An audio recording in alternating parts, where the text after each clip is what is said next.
This is The Joe Gaither Show on BamaCentral.com.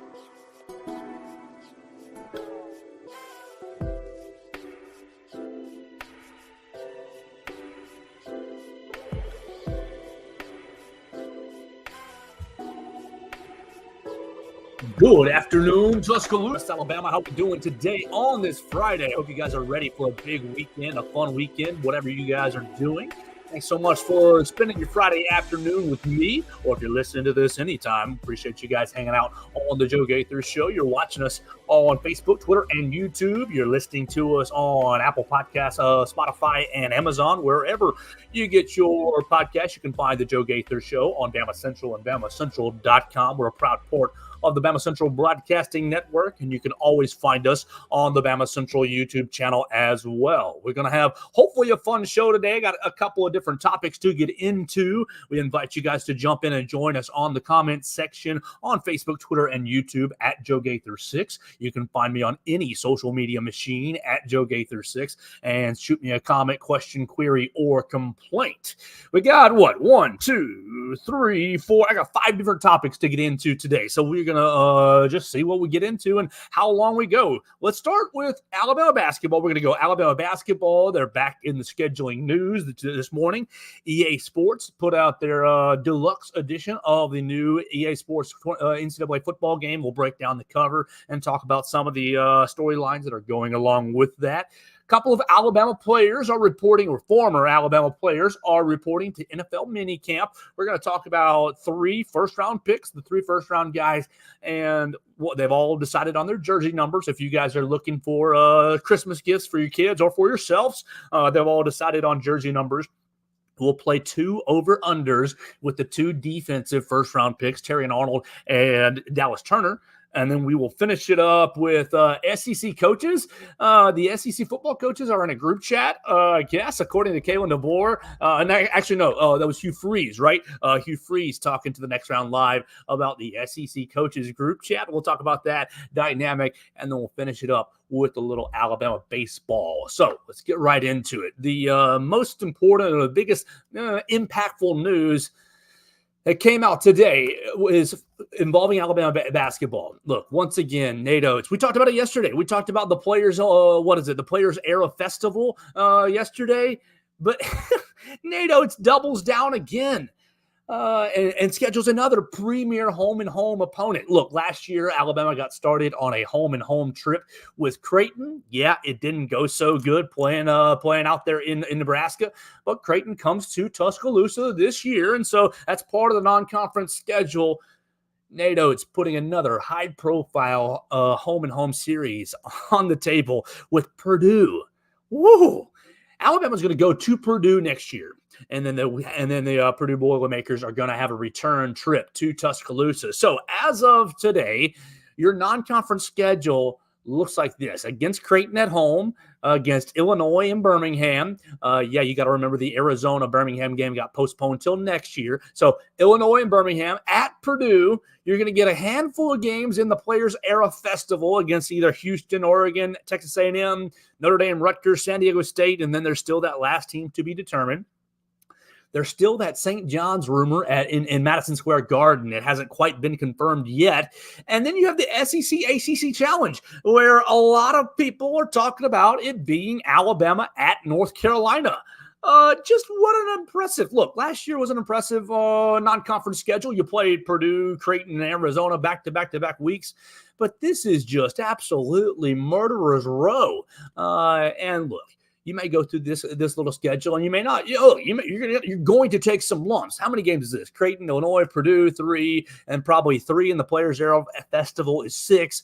The SEC-ACC Challenge is 7, and if you get St. John's, that's 8. What do you think? You go 6-2. That's a great day. That's great. You go 5-3. That's still probably very good against that schedule. And we all remember, or we must keep in mind, what happened last year. You go 0-3 in those 3 big games, but it didn't really even hurt Alabama that much in the rankings because of the difficult non-conference schedule that they played. and then ultimately paid off for Alabama in the end, giving them confidence. The schedule, the NCAA tournament draw ended up being a little bit favorable to Alabama, but the non-conference schedule and the lumps that they took in the non-conference, I believe, really ended up being beneficial to Alabama. So Nate Oates, once again, this is going into year number 6. And look, you've heard me complain on the program before about these November and December games where you don't get good attendance. And I don't blame the coaching staff or the program. I blame the fan base getting out there and, you got to get out to Coleman Coliseum early, even when it's in football season. This year, you're going to have no excuse because you're at least going to have Creighton at home. And you're going to have Illinois and Birmingham. So get up to Birmingham, to get to the BJCC. And then, of course, you're going to fill it out with some of these lesser name, some of these smaller teams. But I think there's going to be enough intrigue and interest right off the bat. Then maybe you don't have this November lull, let's wait till conference season to start getting into Coleman Coliseum to support the basketball team. I think that Nate Oates is showing, look, this is 6 years in a row of having a really difficult non-conference schedule. And Nate Oates, his scheduling philosophy just continues to be anyone, anytime, anywhere, wherever. It doesn't matter. Just put the ball up and we'll play. I'm really excited about this new schedule and another high-profile home-and-home series. Look, the football team has basically adopted this over the next 10 years where you're going to go to Wisconsin this coming year, and I think everybody's very excited about doing that. You've got lots of big-time programs on the schedule to go to their college campuses. I love Nate Oates doing the same thing, just raising the bar in the program. Hey, we're going to be on national television. We're going to play in these big games. We're going to be appointment television because we're playing Illinois. We're playing Creighton. We're playing Purdue at home. And so everybody needs to get really excited. I think if basketball is your thing, get excited because Nate just continues to raise the bar year in and year out. And I think that just the sky's the limit. So Alabama basketball making a little news today by orchestrating or drawing up a home-and-home series with the Purdue Boilermakers. We remember last year you went on the road to Purdue and you actually in Canada, so it wasn't really a road game, but it was a road game closer to Purdue than Alabama, obviously. And Zach Edey, being Canadian, had a huge contingent of fans there. So, but this year, Purdue is going to come to Tuscaloosa, and then the next year, Alabama is going to go. Reverse that. Alabama's going to go to Purdue this year, and then going to bring Purdue to Tuscaloosa the year after. So, look, Nate Oates, kudos to you. The schedule is not easy. We'll put that in everybody's in the forefront of everybody's mind. If there are some November and December struggles, just remember that it's all a build up to it's all a build up to getting a good seed in the NCAA tournament, and it's a build up to preparing for the SEC season. The SEC is not going to be a joke again next year. Yeah, the Alabama roster is going to be really loaded and really talented and really deep, but the SEC is not going to be it's not going away. And so you got your Arkansas Calipari, and I think Kentucky's going to be on the rise next year, and you see Auburn recruiting and having Janai Broome back. The SEC is going to be another bear next year, and so this non-conference schedule just prepares the team for that. And I think that I'm so excited to watch each and every one of these games and to cover them because you've got really high-level basketball going on in Tuscaloosa. Let's keep it rolling on the program. Let's flip it to some football news, and I don't know if you consider this news or not, but EA Sports put out a rendering of their cover today. Actually, I don't even think it was supposed to be out there. It was on the PlayStation Store. So if you're a PlayStation guy and you want to go ahead and start pre-ordering things, that graphic popped up so you can get that pre-order going. And the deluxe edition was the big graphic today. And I guess if you are in the market for the video game, you can probably buy the $70 version, but this deluxe edition is probably going to be $100, $110, something in that range. Going to give you a bunch of extra perks or whatever. Probably give you, you can skip out of classes on your My Dynasty or something like that on your road to the Heisman, something like that. But you can go ahead and pre-order it if you want to. Great, whatever. the cover is multiple athletes, and it's kind of brought up some conversations. So let's just go over the athletes that are on the cover and talk about maybe their merit or why they're on there. And if you like the, first off, I like the cover. I thought the cover was well done. You're always going to have a difficult time pleasing everyone, especially when the game has been gone for 10 years and people are anticipating it at a kind of a fever pitch right now. But your cover athletes: Donovan Edwards from Michigan, running back from Michigan; Travis Hunter, cornerback wide receiver from Colorado; and Quinn Ewers, quarterback from Texas. Those three guys were on the very, very front. And then you had Quinshon Judkins, the running back for Ohio State, former Ole Miss guy, is kind of off in the side in the corner. You got Carson Beck up there in kind of the background, along with our man, Jalen Milroe. And so this is the deluxe edition. And the EA Sports people have said, we're going to put out different covers, regional covers for basically for the regular edition when it comes out there and when you go out there. So if you're shopping for it in Tuscaloosa, I think all these guys are going to end up having their own cover. I think, at least the three guys on the very front: Donovan Edwards, Travis Hunter, and Quinn Ewers. So if you're in Tuscaloosa and you're looking for just the regular edition, you might end up with Quinn Ewers on your cover because he's the SEC guy. But if they go with 1, 2, 3, 4, 5, 6 different covers, and all 6 of these guys get a cover, you better believe that I haven't been playing a whole lot of video games over the last couple of years, but I will at least buy the hard copy so I can have the Jalen Milroe cover on my shelf as a collector's item. I'm looking forward to seeing that. But they picked a great set of 6. You've heard a lot of maybe talk about the choices in 3 different guys. 3 different guys have gotten a little bit of a question mark over them. First, Travis Hunter. People are like, oh, Colorado, they're not going to be any good. Obviously, they were 4-8 last season. But Travis Hunter's on the cover because he is one of the best players in college football. Look, I am not really a Colorado fan. I haven't really been enjoying the way that Deion Sanders has handled his business. I think I've gone into it a couple of times on this show at sporadic times.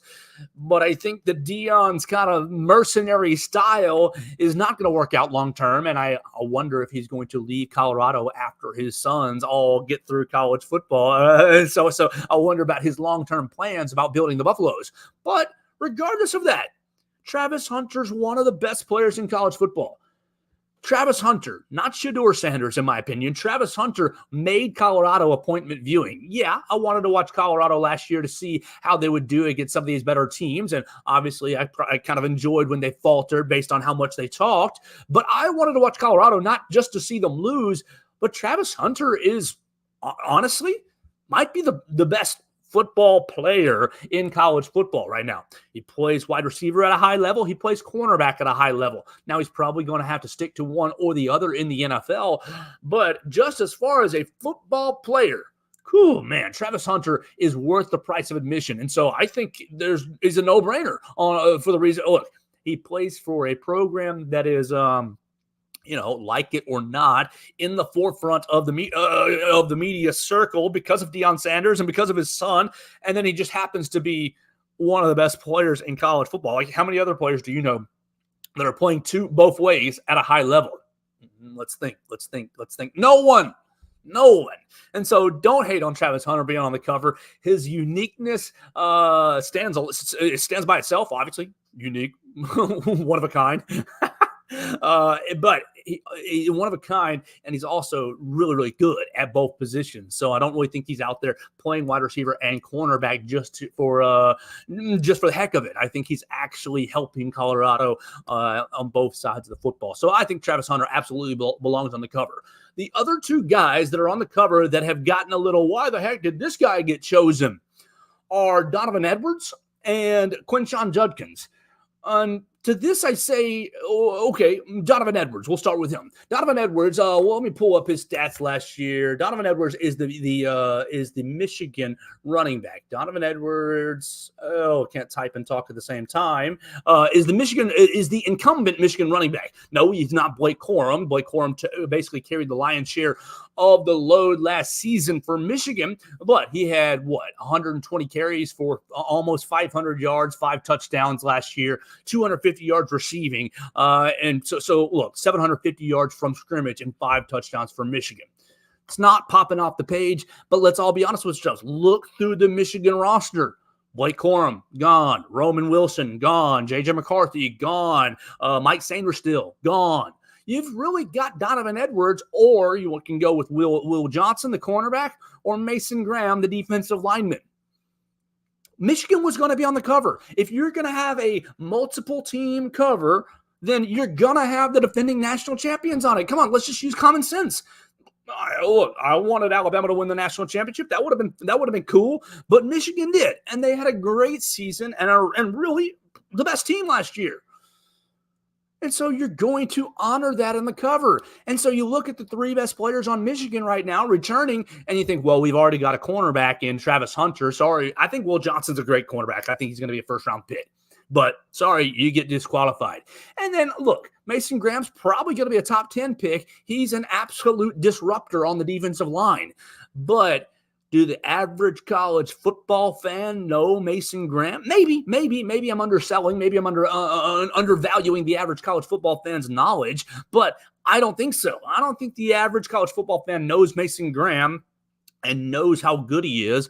And so you put him on the cover. You put a big old white guy on the cover. I mean, everybody's got their back to him. So it's just their backs with the nameplate across the top, across the shoulders.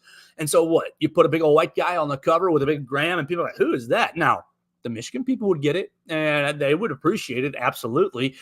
But I think Donovan Edwards was the obvious choice. He's the most, I guess, impactful offensive player returning for the Maize and Blue. So what are you doing? Oh, why are you putting a running back on the cover that didn't have 500 yards last year? Blah, blah, blah, blah, blah. He's the incumbent starting running back for the defending national champions. And yeah, he only had 497 last year, 497 rushing yards. But I bet you he's going to have a really good season this year without Blake Corum to contend with carries.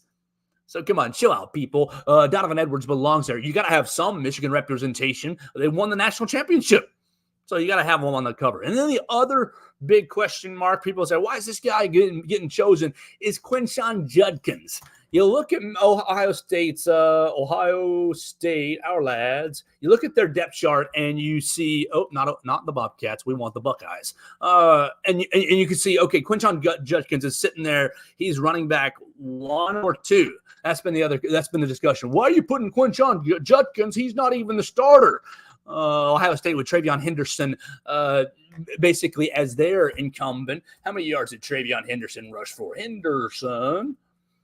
Yeah, let's see what he did last year for Ohio State. Last year, he took 157 carries for almost 1,000 yards, 926 yards, and 11 touchdowns. But Quinshon Judkins, I think, and maybe it's just the regional bias, absolutely putting it out there, I think Quinshon Judkins is the more notable player. And look, Ohio State went into the transfer portal and paid him a pretty penny to come from Ole Miss to Ohio State. So, look, while TreVeyon Henderson is he's been with the Buckeyes longer and might be the starting running back this year, Quinshon's going to get a boatload of carries. He's going to carry the rock a lot. And Ohio State paid him a pretty penny to be there.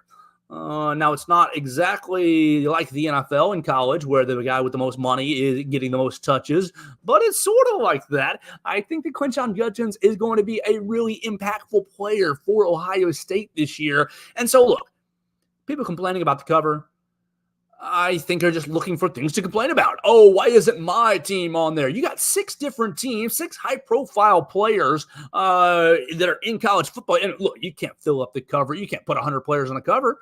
You got to cut it off somewhere. And so I just really appreciate it. And it really gets me excited about college football and about the new game.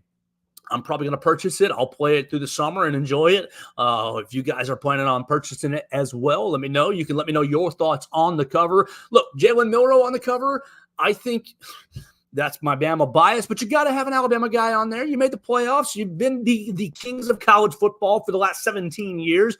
Now, you don't know how that's going to change under Kalen DeBoer, but let's think about it. Jalen Milroe might be the perfect video game quarterback. And while people, look, you might get into online lobbies and your buddies might call you cheap for playing with Alabama just because of how good they are from top to bottom. But Jalen Milroe is probably your biggest cheat code in the game based on what he can do running and throwing the football. You don't know what he's rated. Obviously, that will be debated once that comes out. But his ability to throw the football down the field, his ability to basically break any play open with his legs. And you think about, look, I haven't played a football video game in probably 4 or 5 years, but your Lamar Jacksons, your Vince Youngs of the day, your Michael Vicks of the day are so difficult to defend. Basically because of the AI on the defense. You kind of have to be controlling more than one thing on the defense. And so if the quarterback wants to run, it makes things hard. But Jalen Milroe is going to be, look, if you're not an Alabama fan and you're going to be looking for a mobile quarterback to use and you're kind of indifferent about college football, look, Alabama's going to be your team because Jalen Milroe is going to be able to move very, very well in the pocket when he's trying to pass the football, and you're going to be able to call all your quarterback runs. That's going to give you a lot of flexibility for your own, if you're the offensive coordinator, you're going to be able to call all the QB reads, all the speed sweeps, everything. Look, you want to use the Air Force playbook with the Alabama personnel, I think you might see some of that going on. I think you might see some of the old Paul Johnson, triple option. Let's get, modern triple option. I think you'll see some of that pairing going on in customization, and Jalen Milroe is going to be a lot of fun to use this coming up year in EA Sports 2024. Are they calling it 24 or 25? Probably 25 because it's usually the year forward. So I'm excited about the game. If you like the cover, you can let me know. If you hate the cover, you can let me know. Look, Carson Beck is on it. I think Carson Beck deserves to be there at Georgia. He's going to be a top five team preseason, probably a top 3 team preseason. And Carson Beck has been talked about as one of the potential number 1 overall picks next year. Yeah, the quarterback draft class is kind of weak. We'll just say that. It is kind of weak next year. But Carson Beck is probably the leader of the pack. And so, look, you put a potential national championship candidate quarterback on there, it makes perfect sense. And then Quinn Ewers, obviously, we all know what he did last year at Texas. I think he belongs absolutely on the cover as well. I think they picked six good players, 6 good representatives of this year's college football season on the cover. And it is a little bit different than what they used to do. Now, obviously, that has changed because of NIL. They used to put the previous year's player on the game. I think it's a lot more fun with the upcoming year's players on the cover. So if you like it, if you hate it, you can let me know at Joe Gaither 6. But that just gets me more excited about college football. Let's talk about some of these NFL rookies. Let's talk about these 3 first-round picks. Alabama's 3 first-round picks. You had J.C. Latham, Dallas Turner, and Terrion Arnold all get started in rookie minicamps today. You can see on the Twitter machines, wherever you're looking, just type in J.C. Latham or type in Terrion Arnold or type in Dallas Turner, and you'll see their clips from their mini camps today. Great. They're getting started, looking good with the Detroit Lions for Terrion Arnold, looking good with the Minnesota Vikings for Dallas Turner, and looking good with the Tennessee Titans for J.C. Latham. Everybody's got a number now. If you're looking for a Christmas gift or a birthday gift, or if you're just a fan of one of these guys or one of these teams, J.C. Latham is moving from 65 in college to 55. He wanted 65, but is retired with the Titans.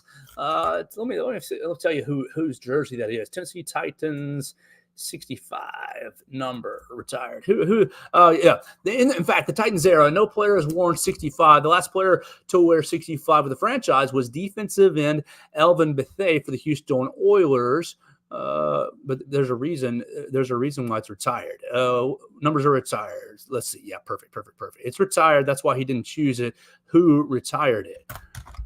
Control F, Command F, retired numbers. 65, is Elvin Bethea. Okay, I didn't know if he was the last one to wear it or if it was retired in his honor. It is retired in his honor. He played football for the Houston Oilers from 1968 to 1983. So a long time, 8-time Pro Bowler for Elvin Bethea, defensive end. So, sorry, J.C. Latham, you got to move away. He's been 65 for his entire career, high school and college career, but he's choosing 55. I think that's a good little pivot. You never want to step on franchise history, and obviously they're not going to let any rookies break out the retired numbers. So he had to choose a pivot, and he picks 55. The other guy is Dallas Turner gets his college number. Dallas Turner's wearing 15 for the Minnesota Vikings, and good for him. And Terry Arnold is going with the Deontay Lawson route, and he's wearing 0. He's going to wear 0 for the Detroit Lions, and I've seen my Bears fans friends say, oh, he's wearing 0 because that's how many interceptions he's going to get this year. I don't think that's true. But it did make me think, how many interceptions is Terry Arnold going to get this year? And how many sacks is Dallas Turner going to get this year? So let's play a little over-under with you guys as minicamp is getting started. And obviously, I've got all my eyes on looking for Caleb Williams highlights with the Chicago Bears. But this is more Alabama-centric. I went through last year's numbers just in the NFL. I've got sacks and interceptions numbers. Last year, let's start with sacks because Dallas Turner is probably a little bit more of the popular player and was the first pick.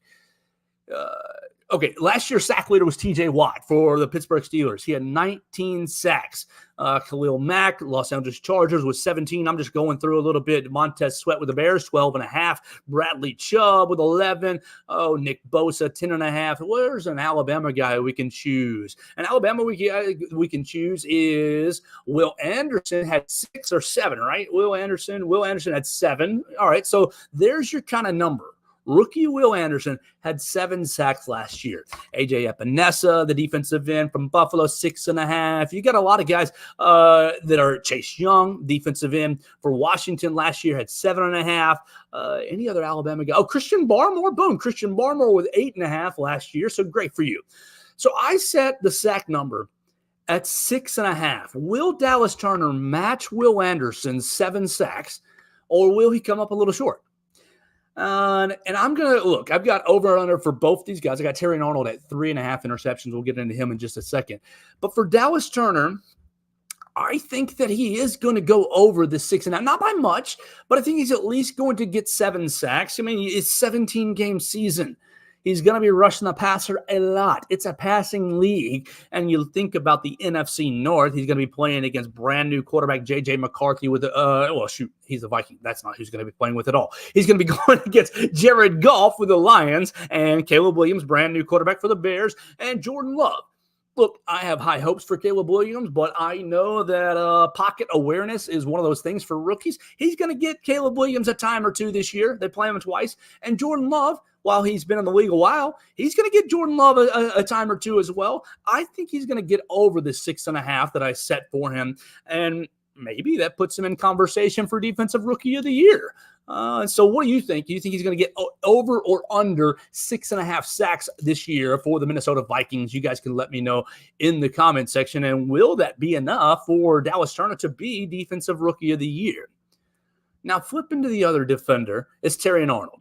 And look, interceptions are not always the best barometer of a guy's coverage ability, but it's obviously the marquee stat for cornerbacks and defensive backs. Last year's leader was Deron Bland of the Dallas Cowboys. He had nine interceptions. You look through here, Jalen Johnson, probably the best Bears corner, had 4. Tyreek Stevenson for the Bears also had 4. Kyle Hamilton had 4. Jalen Ramsey had 3. You all know Jalen Ramsey down there with the Miami Dolphins. And so what's a fair number? Because a lot of it is on opportunity. Xavier McKinney last year for the Giants had 3 interceptions. Any other Alabama? Brian Branch had 3 interceptions for the Lions as well. So like you got some of these Alabama guys with 3, and you can see the ceiling is about 9. Most of the upper echelon kind of tops out at 4. You kind of go 4, then a couple of guys at 5, and then you got basically 7 and 9. So I put my over-under for Terry Arnold at 3.5. Will Terry Arnold have more than 3.5 interceptions? That's 1 more than Brian Branch and 1 more than Xavier McKinney had last season. Obviously, they're playing more safety than cornerback. But I think Terry Arnold has a chance to go over, but I think he's going to go under. I picked under for the interceptions. I'm going to say that he has three interceptions, just under. And I'm going to go back to Dallas Turner saying he's going to go over the 6.5. You can let me know if you think Terry Arnold's going to have a better year than that. I think he's going to be a really good player for the Detroit Lions. But I also think that he's going to be maybe ignored a little bit by opposing quarterbacks. Let's look at the Detroit, our lads, to see who their other corners are, their other members of the secondary beyond Brian Branch. They got Brian Branch playing nickel, Terry Arnold, obviously, and then Carlton Davis comes over from Tampa Bay. They've got Ifeatu Melifanu as strong safety and Kirby Joseph playing free safety. I think they're going to be, look, early on, Terry Arnold's going to get tested. He is. That's how they do NFL rookies. But I think Terrion's going to hold his own, and people are going to quickly say, oh, that's a no-fly zone. That's a no-go zone, much like Patrick Surtain did. Oh, look, let me just hypothetically, where is Pat Surtain? How many did he have? Pat Surtain, how many did he have last year? Oh, he's not even listed because they won't throw the ball at him. He's that He's not in the top 45. He didn't. So that means he did not even have 2 interceptions. Why? Because they don't throw the football at him.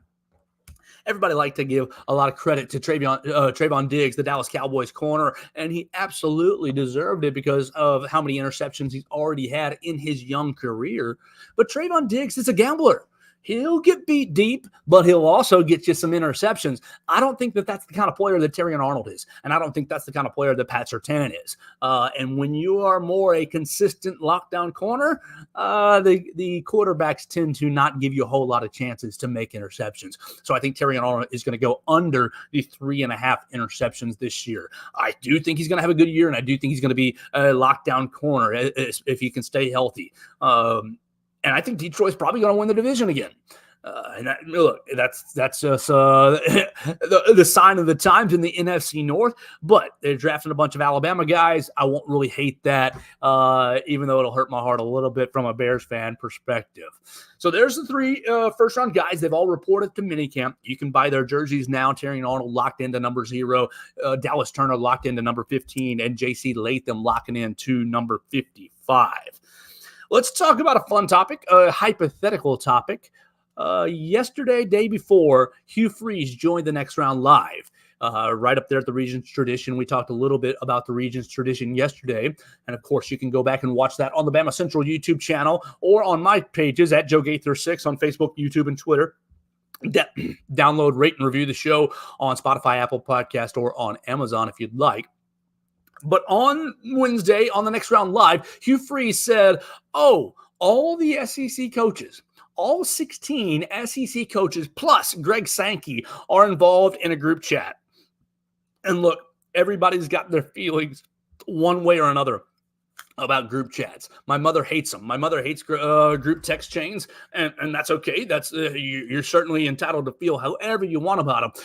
But I think that most people have themselves some sort of a group chat where they're working on, whether it's with friends or with business. And so some of these dynamics can apply to that. I want to know, though, who's doing what in this SEC coaches group chat? Hugh Freeze, who the characters, who's staying silent? Look, I've got my own little group chat with my friends. Shout out to the Brick Squad if you guys are listening. And we all have our own personalities right there in the Brick Squad. In my group chat, we've got a couple of guys who are dead silent the entire time. Unless, hey man, we need something from you. We need information. You're getting tagged. We need you to respond. If we don't tag them, they don't respond. And that's okay. That's who they want to be. They've got family and lives. So that's who they're better men than me and not getting distracted by some of the nonsense. But you've also got, the people who always argue, who are the rivals in your group chat, who butts heads all the time. You got the Democrat and the Republican are both stuck in the group chat, and so their views are going against each other. The Alabama and the Auburn fan are in the same group chat, and so their views are going against each other. You know what I'm talking about, the rivals in your group chat. You've got the trolls in your group chat as well. The ones who are, everything's a joke. Everything's not serious. Or I'm just going to mess with whoever and whatever I can for my own entertainment. And, every group has one. And I think that serves a purpose as well. And so we'll talk and we're going to identify who these SEC coaches and who we think is what in the group chats. And last but not least, I think you've got the guys or the girls in your group chat who are always trying to to toss out subjects to toss out information. Hey, did you see this story on CNN? Hey, did you see that story on ESPN? And I think that there's got to be somebody in the SEC coaches group chat who is saying, hey, did you see this newest NCAA rule? Hey, did you see this program break the rules or bend the rules that way? Oh, did you see this program invest in their players in this way or that way? Just bringing up topics for the group to discuss. Let's put our thinking caps on. Let's put our brainstorming caps on, and let's start labeling some of these coaches and give them some roles. First, you got the silent types, the one who's not really responding to anything. And I think that it's Mark Stoops in the SEC. I think Mark Stoops probably doesn't even scroll it. He just deletes every single time, deletes. If it's important, somebody will text me individually and find me. I don't think Mark Stoops is responding at all in this 17-person group chat. And look, if Nick Saban were still at Alabama, I think Nick Saban would absolutely fall into this category. I know that there have been discussions and stories about Nick Saban learning to email and learning to text now that he's in retirement. But all those stories and all those kind of responsibilities seemed to fall on Miss Terry during the coaching days. It sounds like Miss Terry, after the retirement, was like, hey, you got to run your own email and text now. And he seems like he's done that. Coach Saban would have absolutely been the silent type in the group chat as well. But I think Mark Stoops is right now the most likely silent type. The big rivals, look, you got to think about who's going to be butting heads in this SEC group chat. And you also got to think about who's confident enough or stupid enough to share their opinions continuously. And so I think that you've got two coaches that are probably butting heads pretty often in this SEC coaches group chat. And I think it's Eli Drinkwitz and Shane Beamer. Yeah, they were in the old SEC East, no more divisions, but these two programs are about the same level, Missouri and South Carolina. And both these guys are young, brash coaches. You've seen them pop off in the media several times, at different times.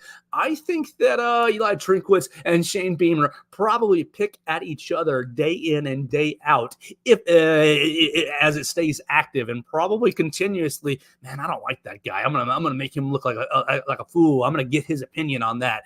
I think that those two guys are the prime suspect to butt heads. Now, the troll is absolutely easy. You can put your thinking caps on and get it. The troll in this group chat is obviously Lane Kiffin. There's no other reason for Lane Kiffin to be active in this chat than to mess with all these other coaches. Oh, look at this recruit I just got. Oh, look at this picture of this, whatever the case may be. Here's he's got that dog. I guarantee you he's probably sending pictures of his dog's turds in there just to mess with everybody. Lane Kiffin is easily the troll in the group chat. He's probably making fun of Eli Drinkwitz to stir up Eli, and then he's turning right around and making fun of Shane Beamer to get them both stirred up against one another. I think Lane Kiffin is absolutely the troll in this group chat. And last but not least, the info guy, the guy who's probably trying to stir up conversations and get people going, and probably have some productive conversations if Lane Kiffin isn't trolling him too hard. But I think it's Clark Lee. Clark Lee, he's been in the conference long enough. Now he's he's not the oldest coach or the longest tenured coach, but I think he's one of the longest tenured coaches at this moment, right? 3-4 years of Vanderbilt since Derek Mason was let go. And I think he's probably trying to prove himself. Here's how smart I am. Here's what I know. And I want to bring up these topics and send the conversation this way or that way. I think it's Clark Lee who's probably active the most in the group chat, trying to get people talking about different things and trying to get people to maybe take his opinion seriously on some things. And I'm sure the other 15 coaches are there, Vanderbilt coach, you're all right. Thanks for being here. Thanks for always being an active participant. So look, you can let me know what you think about your group chat, or let me know what you think's going on in this SEC coaches group chat. I wonder if they're talking mess about different recruits. So this guy asked me for $1 million. Can you believe that? I don't know. I wonder if they're talking mess about, attendance in some of these other leagues. And, we're the SEC. It's a 12-team playoff. We're definitely getting 4 teams in the playoff this year. I wonder what kind of conversations are going on in that group chat. Hugh Freeze says it's not active all the time, but when it does get going, he said it does get going, and it's interesting to be a part of. I'd love to be a random number just sitting and watching. Let me be a little ghost. I'll be the quiet one in the SEC coaches group chat, just gleaning information about these coaches, about these programs. I think that'd be a lot of fun. We gotta get Apple to hack into that and let us see the transcripts of some of those chats.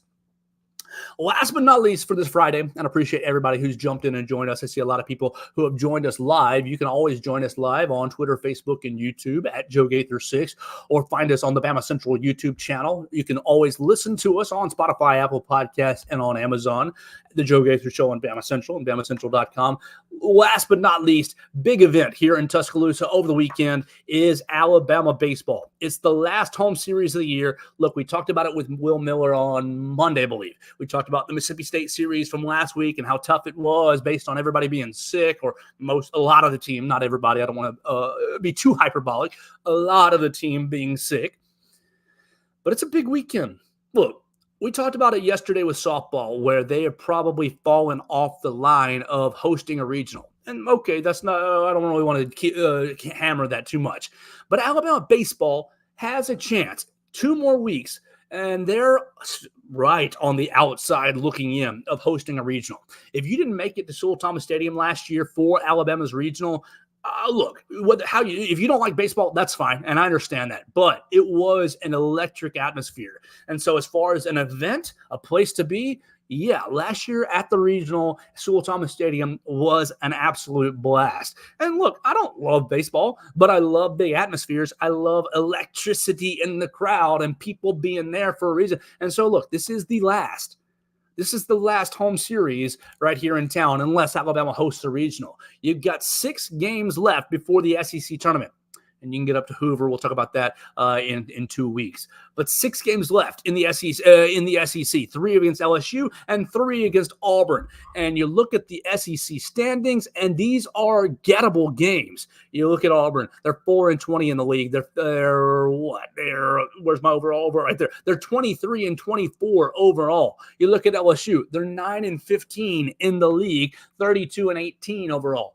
Yeah, Alabama's record is not much better than LSU's in the league at 10-14, and it's not better overall at 30-18. But you're just a little bit ahead of LSU, and you've got home field advantage this week. I think that you need to go 5 out of these 6, honestly. Now, is that a little bit of a high standard, a lofty goal? Yes, it is. But I think that you need to look. You got to sweep this weekend against the LSU Tigers. You sweep this weekend, you go 3-0, and then you go down to Auburn, a team who's been struggling all year long, and you got to win 2 out of 3. If you do that, and you go to Hoover and you keep the bats hot, you keep the team hot, you keep the momentum going, you'll probably win a game or 2 in Hoover, and you can put yourself right back into the hosting line. And look, for everything this program has gone through, you can talk about, they're not a good program, blah, blah, blah, blah, blah. They're losing all these SEC games. The SEC is the hardest league in baseball. It's even harder in baseball than it is in football. I think for a first-year Rob Vaughn, if you're able to, look, right now you have greenlit, you've done a good job. I think no matter what happens the rest of the year, the last 2 weeks and the SEC tournament, and then obviously you are going to be in regionals, you're going to be in the NCAA tournament. That's pretty much a given at this point. You've qualified for the NCAA tournament. And so Rob Vaughn, you've checkmarked. Good job. Good first year. Well done. You've kind of reestablished a lot of things. You've kept some of the you kept the guys together that you wanted to keep from last season. You added some good talent in the transfer portal. You brought in some of your coaching staff. You kept Jason Jackson, the pitching coach. And so, look, it's been a good first year. Absolutely. But I think Alabama baseball and Rob Vaughn has a chance to exceed first-year expectations by hosting a regional. If you can host a regional after almost 12 months, I guess 11 and a half months. 11 and a half, 12 months. After the last 11 and a half, 12 months, firing Brad Bohannon, having Jason Jackson interim coach, then having, transfer portals out, which is part of the game, having to hire a new coach, having to basically reestablish a system or build a system, get a foundation going. If you're able to host a regional in 4 weeks or so, then you have absolutely exceeded expectation. And I think that Alabama has every chance to still do that with the last 3 weeks left to go in the year. It's going to be huge this weekend in Tuscaloosa. You got a game right now at 6 o'clock tonight on Friday night. You got a game 4 o'clock on Saturday and 1 o'clock on Sunday. Those are your last 3 times, guaranteed times, to see the Crimson Tide in Tuscaloosa. And I think that the guys deserve your support. There's not really anything else going on in town, in my opinion, tonight or over the weekend sports-wise. I guess tomorrow's big game with the Stallions and Battlehawks. You can go up there to Birmingham and see A.J. McCarron if you want to do that. If football is more your thing, I understand that. Seeing A.J. play back in Alabama for the first time since he left college is going to be a big deal. But if Tuscaloosa is your home base, or if you can't really get to Birmingham, consider going to these baseball games. 6 o'clock tonight, Sewell Thomas Stadium, 4 o'clock on Saturday, and 1 o'clock on Sunday. Support the guys, see if they can't get a big old sweep and get themselves into the hosting line of the NCAA tournament. All right, we're going to get out of here for the day. I want to say a big shout out to this guy with his Bleep Auburn, LSU, and Tennessee too. Roll Tide Joe. Roll Tide to you, sir. We appreciate you guys watching the show. He commented on Facebook, or excuse me, on Twitter, and you can too at Joe Gaither6. The show is going to be on Facebook, Twitter, and YouTube at Joe Gaither6, on the BamaCentral YouTube channel at BamaCentral. And then always on Spotify, Apple Podcasts, and on Amazon. We encourage you to follow Will Miller and Kim Rankin. They're going to be out at the Joe tonight covering all the baseball action. So if you can't be there, you can follow them on Twitter at RealWBMiller and at Kim Rankin1 on the Twitter machine, as they're going to cover everything for BamaCentral.com. That's going to do it for my show this week and for the day. I appreciate everybody who's joined us. We'll be back for another edition next week right here on the Joe Gaither Show on Bama Central and BamaCentral.com.